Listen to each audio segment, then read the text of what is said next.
5 men, 3 of which are brothers, are currently in prison on charges of plotting to attack the Fort Dix military base in New Jersey. But the case built by the FBI against them is shrouded in controversy. It began with a vacation a group of young Muslim men took, taping their activities, which included horseback riding and shooting at a gun range. When the FBI was alerted to this activity, they placed 2 informants with the men, both of which had criminal pasts, and one of which was waiting at a Pennsylvania jail to be deported. 3 of the convicted men are brothers, Shane, Elvier, and Dritan Duca. The oldest Duca brother was talked into buying guns. He wanted to be able to go to a legal shooting range and shoot guns without having to wait in line. So if he owned his own guns, he wouldn't have to do that.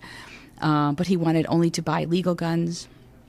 But he was entrapped in a sting operation into buying illegal guns. After 18 months, hundreds of hours of conversation, and hundreds of thousands of dollars paid to the informants, the FBI arrested and prosecuted the men, 4 of which were given life sentences in 2008, while another is serving 33 years.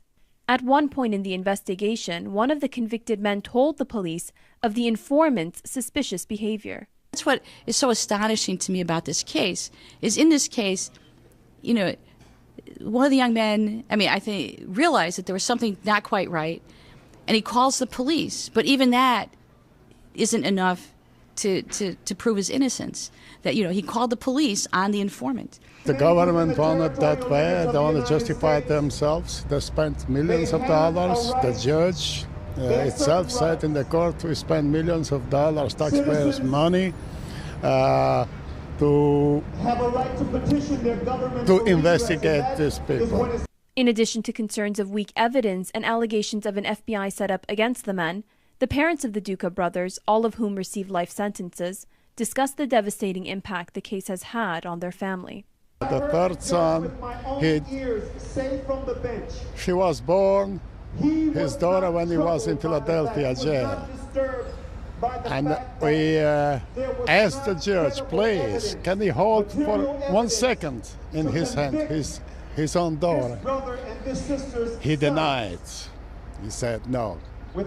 Their mother, Zurata Duca, says life has been particularly difficult for their 6 grandchildren who have been left without fathers. Every morning, last week, she cried for her father, my little granddaughter.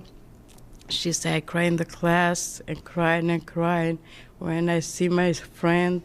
And I was thinking, everybody have the father. I don't have my father. Last year, the Supreme Court refused to hear the case, cementing the ruling against the Fort Dix 5. Marjanasi, Press TV, Washington.